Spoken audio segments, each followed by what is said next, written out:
కుంభరాశి వారికి ఉన్నటువంటి స్థితిగతుల్ని ఈ మాసంలో కనుక మనం పరిశీలన చేస్తే ప్రధానంగా ఏలినాటి శని దోషం ఎక్కువగా కనబడుతూ ఉన్నది.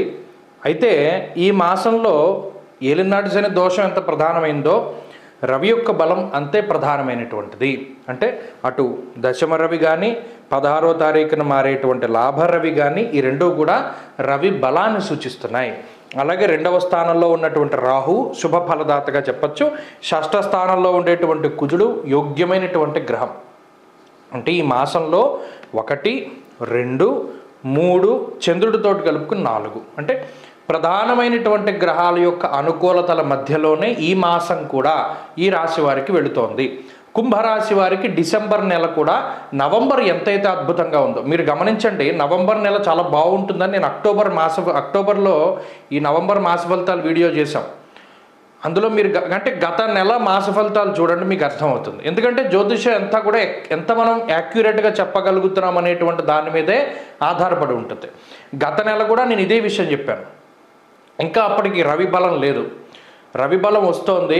కాబట్టి నవంబర్ 16వ తారీఖు దాటిన తర్వాత ఉండేటువంటి పరిస్థితులు కుంభరాశి వారికి చాలా బాగుంటాయని అందులో చెప్పాను. కుజుడి యొక్క స్థితిగతులు కానీ రవి బలం కానీ రాహు బలం కానీ కలిసినప్పుడు నవంబర్ 16 దగ్గర నుండి కుంభరాశికి బాగుంటుంది అని చెప్పుకున్నాం. అదే మాదిరిగా నేను చాలా కుంభరాశి వాళ్ళని పరిశీలన చేస్తూ ఉన్నాను. వారి స్థితిగతులు చాలా మెరుగ్గా ఉన్నాయి. అంటే నేను పరిశీలన చేసింది, మీ వంతు కూడా మీరు కామెంట్ సెక్షన్లో చెప్పండి. అలాగే ఈ మాసానికి వచ్చేసరికి రవి బలం సంపూర్ణంగా ఉన్నది, పూర్తి రవి బలం. అలాగే రాహు యొక్క బలం, కుజుడి యొక్క బలం, చంద్రుడి యొక్క బలం. శుక్రుడు వ్యయస్థానంలో ఉండడం పెద్ద దోషమేం కాదు.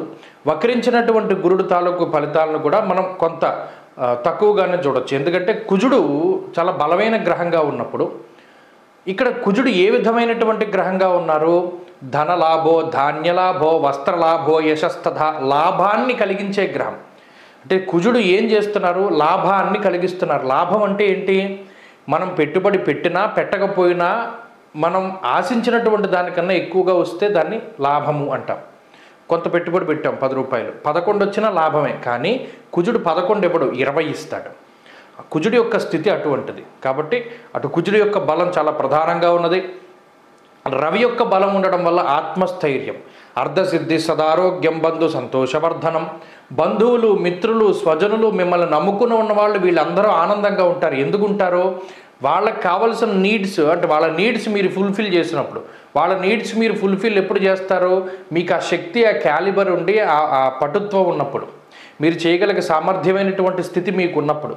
కాబట్టి అంతమంది మీ వల్ల ఆనందంగా ఉన్నారు అంటే మీరు ఉన్నతమైనటువంటి స్థితిలో ఉన్నారని అర్థం. అంటే మీరు సక్సెస్లో ఉన్నారని అర్థం. ఇది గ్రహస్థితి ఇండైరెక్ట్గా చెప్పేటువంటి విషయం. 10 మందికి సహాయం చేయగలుగుతారు, బంధుమిత్రులకి సహాయం చేయగలుగుతారు, అలాగే శుభ కార్యక్రమాలు చేయగలుగుతారు. మీ ఇంటి తాలూకు ఫంక్షన్స్లోనే కాకుండా మిగతా వారి ఫంక్షన్స్ కూడా మీరు కొంత సహాయ సహకారాలను అందించగలుగుతారు. మాట సహాయమో, మనిషి సహాయమో, ధన సహాయమో ఏదో ఒక రకంగా వాళ్ళకు ఉపయోగపడతారు. అలాగే ఆర్థిక పరిస్థితులు బాగున్నాయి. ఈ డిసెంబర్ మాసంలో ఆర్థికమైనటువంటి ఉన్నతి కనబడుతోంది. అనారోగ్య సమస్యలు కానీ ఆర్థిక ఇబ్బందులు కానీ ఏవి కనబడడం లేదు. అయితే కొంత ఖర్చు, అదనమైనటువంటి ఖర్చు ఉన్నది. గత మాసాలతో పోల్చుకుంటే డిసెంబర్లో కొంత ఎక్కువగా ధనాన్ని ఖర్చు పెడతారు. అయితే అది ఒకటి ట్రావెలింగ్ పర్పస్ అయినా అయి ఉండొచ్చు, లేదా ఏదైనా గృహోపకరణాలు, ఇంటికి సంబంధించినటువంటి లగ్జరియస్ ఐటమ్స్ కొనుగోలు చేయడం, గోల్డ్, వాహనాలు, ఇళ్ళు, స్థలాలు ఇటువంటి వాటిని కొనుగోలు చేయడం, లేదా వేరే దేశానికి రావడం, ఇక్కడ నుండి వేరే దేశానికి వెళ్ళడం, దాని తాలూకు ట్రావెలింగ్ ఛార్జెస్ ఏవైనా ఇవ్వచ్చు. అది కొద్దిగా మిస్ ఎక్స్పెన్స్ కొద్దిగా ఎక్కువగా ఉంటుంది ఈ మాసంలో మినహాయించి. మిగతా ఏ విధమైనటువంటి ఇబ్బందులు లేవు. ఉద్యోగంలో ఉన్నతి ఉంటుంది, ఆరోగ్యంలో ఉన్నతి ఉన్నది, కుటుంబ సభ్యుల సహకారం ఉన్నది, జీవిత భాగస్వామి ఆరోగ్యం బాగున్నది, సంతానం అభివృద్ధి బాగున్నది. అన్ని విధాలుగా కూడా ఇది యోగ్యమైనటువంటి మాసంగా చెప్పచ్చు. ఈ మాసంలో మరింత అనుకూలమైనటువంటి ఫలితాలు సాధించాలి అంటే ఒకటి క్రమశిక్షణ కావాలి. ఏలినాటి శనిలో క్రమశిక్షణ చాలా ముఖ్యం. రెండవది ఏ పని వాయిదా వేసుకోకూడదు. శనేశ్వరుడు వాయిదా వేసుకునేలా చేస్తారు. ఇంకొకటి ముఖ్యమైనటువంటి విషయం ఏంటి అంటే స్వయంకృతాపరాధం చేయకూడదు. తేజో హానిర్మతిర్భ్రంశో మనఃపీడా భయం తదా. ఎప్పుడూ వ్యసనాల వైపు, జోదాల వైపు వెళ్ళకూడదు. అలా వెళితే ఇబ్బంది పడిపోతారు. ఈ 3 పాటించి చక్కగా మీరు నడుచుకోగలిగితే ఈ మాసం బాగుంది. అలాగే దైవికంగా చేయవలసింది ఆంజనేయ ఆరాధన, పరమేశ్వరుడి యొక్క ఆరాధన, అవి క్రమం తప్పకుండా చేయండి. ఆరుద్ర నక్షత్రం ఈ మాసంలో వచ్చినటువంటి రోజు, డిసెంబర్ నెలలో ఎప్పుడైతే ఆరుద్ర నక్షత్రం వస్తుందో ఆ రోజున ప్రత్యేకించి పరమేశ్వరుడికి అభిషేకం చేయించుకోండి, చాలా మంచిది.